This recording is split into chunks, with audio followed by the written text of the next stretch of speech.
Hi there, it's Robin Tynan from Skeleton Notes, and I'm back for part 2 of my Veganuary watercolour vegan video series. So the last video, if you haven't seen it already, I suggest taking a look at it. That's the introduction to what all this is about, why I'm talking about vegan watercolours at all, a little bit about ethics, a little bit about being nice to each other. So yeah, go and watch that. Or you can stay here and we're going to jump straight into talking about watercolour paints themselves. So again, I've got my tea, always have tea. Oh, I'm in my studio, by the way. It's got a fluorescent strip lamp, so I think that's why there's a little bit of a weird wibbly light thing going on. So I do apologise about that. I'm not quite sure what else I can do to change that. But we'll see. We'll see what I can do for future videos. So moving on, I've got notes in front of me and also paints. These paints, which we're going to take a look at in a little bit. So what makes a paint vegan or not?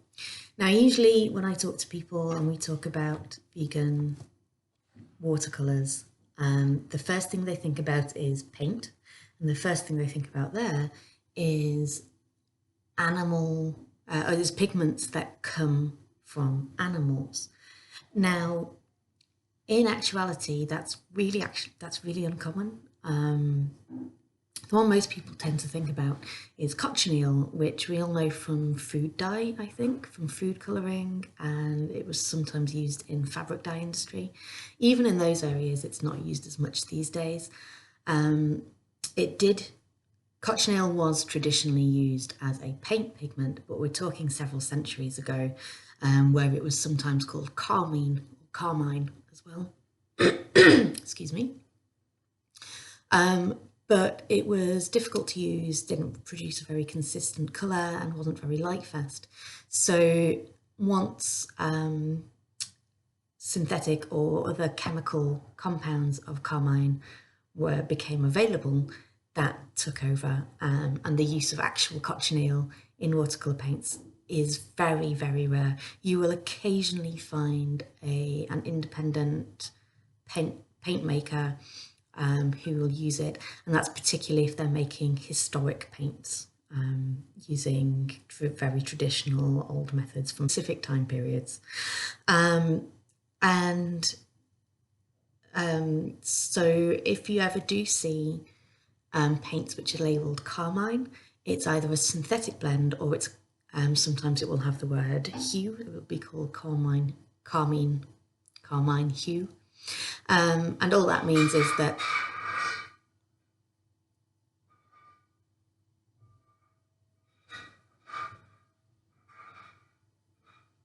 my studio's next to a metal fabricators. It gets a bit clunky at times. All that means is a hue is that it's been made to look as close as possible to that original pigment, whilst having better stability, better working properties, better light fastness, and all that sort of thing. So cochineal, not really a problem. The one which does come up more frequently, not all the time, more frequently certainly, is a pigment which is known as either ivory black or bone black, and very occasionally char black, but that usually refers to a different pigment. So if you know anything about watercolour paints and paint pigments, or if you don't, it's worth taking a look. Most paints, most pigments have Most pigments have a code which is unique to that pigment and is standard across the board. So ivory black is known as PBK9. And any paint which contains that pigment will be marked as having PBK9, even if it's blended into something else. It used to be made of burnt, charred ivory specifically. These days it's made of burnt and charred bones, and it's literally that carbonization from the bones is scraped up and ground down into a really fine pigment. That's it. It's literally charred bones. So PBK9, bone black or ivory black, that's one to avoid in terms of looking for non-animal paints. But that's the only one which is actually in current regular modern usage. And it's easy to avoid. There are a lot of other black pigments available. So if it's not the pigments which are the issue when we're looking, so if it's to the issues, then what is it? Well, it's the other things which go into making watercolour. So the very bare bone basic ingredients of a watercolour paint are a binder, which is water soluble, hence watercolour, and a pigment. The binder is usually gum arabic, and that's fine. That's from a plant sap, basically. So that's vegan. So the absolute basic watercolour paint that you can make is perfectly vegan. It's just gum arabic and pigment.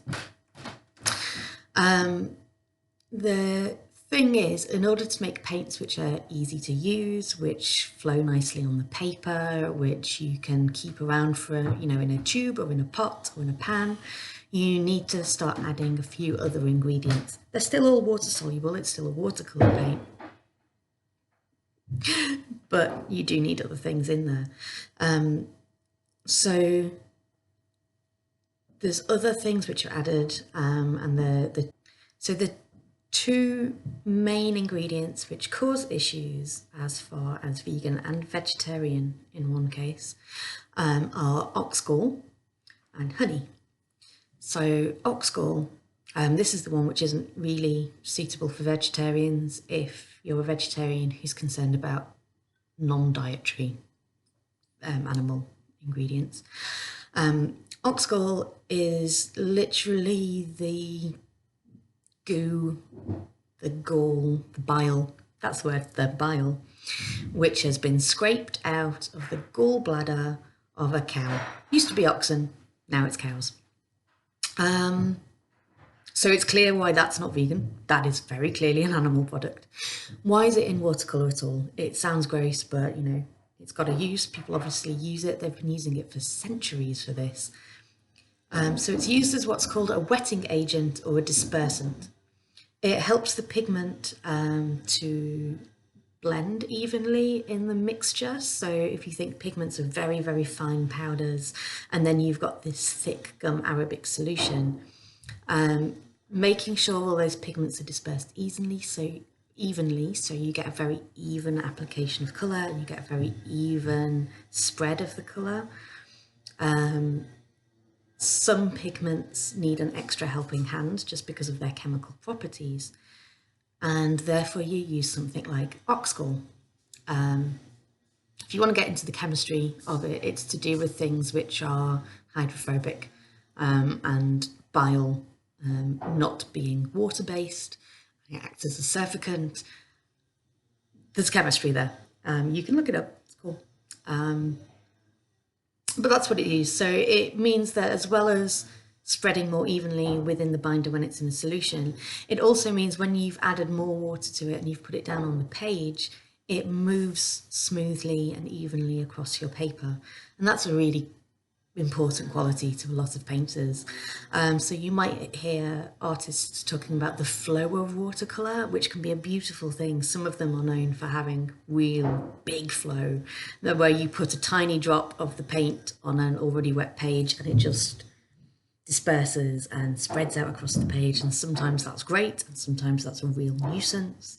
And that dispersion depends on the pigment itself and the inclusion of ox gall. Without ox gall, a lot of them would just sit right there and not move, and that would be difficult to work with.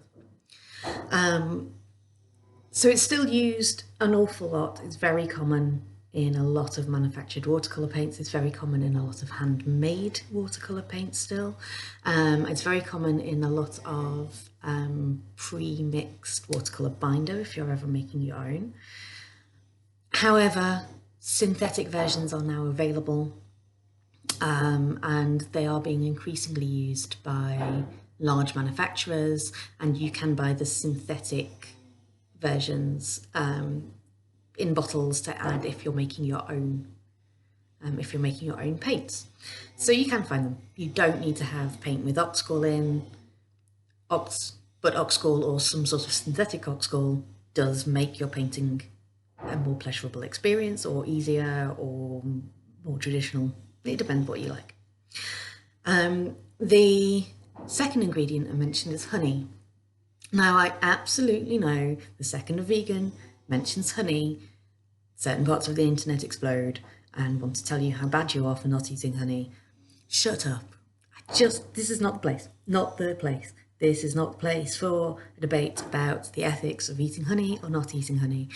I'm going on the basis that most vegans don't eat honey because honey is an animal product and vegans don't eat or use animal products. That's it. That's all we need to know. Good. Right. Honey, animal product. Traditionally used in watercolour paint, has been used for centuries because it's well known as a humectant. That is, it retains a lot of water in its physical structure. It just holds onto water. It's like a little syrupy sponge. And that's really useful because you don't want your paints to dry out too easily, because then you have to re-wet them and that can be tricky. So if you've got tubes of paint, you don't want them to turn into little solid logs. If you've got jars of paint, you don't want them to turn into little solid lumps. Sometimes you do want your paints to dry in a pan, like this, but you can see from their glossiness, and they're slightly tacky, and they're not completely dry. Completely dry, hard paint is a little bit difficult to re-wet. So when you're adding water, when you're trying to make up a new solution, if it's completely bone dry, it can be harder to reactivate it again. So a humectant helps that. It also means when you're mixing paint on a palette, it doesn't dry out before you've had a chance to use it. And again, when you've put it on the paper, you get more working time with it. You get more time to use it, move it around, blend it, because that humectant is slowly letting the water and slowly letting the paint dry out. So honey is still very commonly used. Not all manufacturers use honey, either because they don't want it to be too sticky or too gooey. Graham. That's the British pronunciation. If you're from the US, I apologise. You may have heard it referred to, if you follow any American art YouTubers, as Graham. It's spelt Graham. So I'm British, I pronounce it Graham. In the US, it's more like Graham. Anyway, they are very well known for having very sticky paints which really don't dry down at all. They use a lot of honey in their mixtures. Some don't use it at all. Some use alternatives like glycerol or glucose or even corn syrup. So there are plenty of alternatives out there, and it's not as common. You do tend to quite often find it in handmade watercolours. I'm not sure, it just seems to be really popular in handmade watercolours. But, you know, there you go. You can certainly find it without, and you can certainly have a functioning, pleasurable painting experience without honey in your paint. So they're the things that we're looking at. They're the two ingredients you want to be avoiding if you want your watercolour to be vegetarian and vegan, is oxgall and honey. Instead, look out for synthetic oxgall, glucose, corn syrup, sugar syrup, things like that. So I'm not going to give you all that information and not tell you what brands are available. So again, I'm in the UK, so I'm based on what I can get hold of in the UK. Most of the big name brands use one or both of oxgall and honey. So Daniel Smith, Winsor & Newton, Dale of Rowney, Graham, My Mary Blue, They all use them. They are not vegan suitable. The three big brands, three big name brands, which you will hear about, which are available in the shops, are Core. I've got quite a few Core here. Holbein.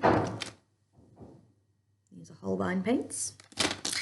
And Da Vinci. So Core, Holbein and Da Vinci, they're the big three that I know of. Core and Holbein are available in the UK, but they are imports and they can be quite expensive. More expensive than your standard Winsor & Newton or Daniel Smith, although I still find Daniel Smith to be really expensive. They've both got huge ranges of colours available, which come in sets or as individual tubes. I don't know if they're available in half pans. I think Core have started doing half pans, like dried pans. I'm not sure about Holbein and Da Vinci. So you do have to get it in a tube. If you prefer working out of pans, you have to squeeze your own pans. Here we go. This set is a mixture of Core and Holbein. And like all brands of paints, they've all got their own properties and qualities. Core are known for being very fluid on the page. They mix very easily, they move a lot on the page. They use a synthetic oxgall, as does, I believe, Holbein. But Holbein are known for being very, very finely milled, producing almost very flat colours. So they're really liked by illustrators because they're very suited to that style of painting. Get some beautiful colours. They do quite often have multi-pigments, so you'll get 3 or 4 pigments making up one colour instead of single pigments. So if you're a single pigment painter, Holbein might be a bit more difficult for you. I tend to prefer single pigment paints, and that's why I tend to favour Core. Yeah, you can see. So that's a very well used, very well loved palette. This is my travel palette, and I love it. I struggled to get Da Vinci in the UK. You can get them, but only from a limited number of places, and they are really pricey, like eye-wateringly pricey. I recommend, actually, if you have a friend in the States who can get hold of them, for you to get them and then ship them over. That's cheaper. But if you can get them, or you can afford them, or they're in your budget, they are beautiful. I only have a few of these. Where's my favourite gone? Oh no, I can't find my favourite. There we go. So these are my favourite Da Vinci's. I love them. Perylene green, just stunning. I could go on about this for a while. So they're the 3 big brands, big commercially produced. There's also a number of handmade watercolours, especially if you look on Etsy, you'll find different listings. They're usually very good at explaining what products they've put into them. A lot of them do use honey, not all of them do. Oh, these smell of clove oil. So these are beautiful paints. I adore them. They're from a company called Eventually Everything Mixers. I say company, it's a single person producer based in Germany. And they're very nice, very interesting, quite unique property handmade paints. They don't contain honey, they don't contain oxgall. They do have a synthetic oxgall in them. And I find them an absolute delight to paint with, really interesting. And there are others out there, these just happen to be the ones I have. And then, I'm sorry, studio is very cold, that's why I'm wearing a poncho. And then there are these sort of paints, you may have seen them before.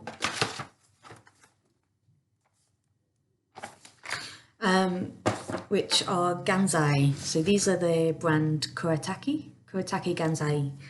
Gansai being a traditional Japanese and Chinese type of watercolour paint. They are slightly different from what in the West or in Europe we would call traditional watercolour paints. In Japan they are traditional watercolour paints. How they're made, the exact things that are in the binders tends to be a bit different. They, much like the Holbein, they tend to be mixed pigments as opposed to single pigments. They're quite often a little bit more opaque. However, they're often not made with honey or rock score, and that is one of the reasons they have the properties they do. And that means you can use them if you're vegan. You can often get cheap sets for ridiculously good prices. I really like working with them. I don't use them all the time because they have got their own properties. I tend to only, if I'm painting with them, I tend to do the painting only using the Veganuary rather than mixing them with traditional watercolours. That's just what I prefer, but you know, you can do your own thing. So yes, there are definitely things out there. There are probably other brands out there which I am happy to hear about. I don't know about them. It's worth noting that I believe Core do specifically say they are vegan. Da Vinci don't specifically say they are vegan, but they acknowledge that most of their paints are vegan, and that's because they do sell bone black PBK9, and 1 or 2 of their mixes will contain PBK9. But any paint which doesn't contain PBK9 is vegan, and it's the same with Holbein as well. They do use PBK9. So just be aware of that when you're selecting your paints. You can buy pretty much any paint you want from them, absolutely fine. It will be vegan as long as it doesn't contain PBK9. So yeah, it's like I said in the first video, it's much like a lot of foodstuffs where just because it's not labelled as this is vegan, this is for vegans, doesn't mean it isn't. Just remember to take a look at those ingredients and the pigment numbers and see what's in there. I think that's everything. We've had a look at some paints, we've looked at some brands, we've looked at what's in them. So we know that pigments tend not to be an issue. You don't have to worry about cochineal or carmine. PBK9 is your bone black or ivory black that is made from animal bones. So if you're vegetarian or vegan, you want to avoid it. The 2 big things to look out for are ox gall, made from the bile of cows, not vegetarian, not vegan, and honey, which is, you know, made by bees. I think we all know what honey is. Not vegan, yes, controversial. No, I don't want to debate that. So yes, have fun. Do some good watercolour painting, whether it's vegan or not. Enjoy yourself. Have a continuing nice January, and I will be back next week with another video where we will be looking at paper. That's everything. Bye bye.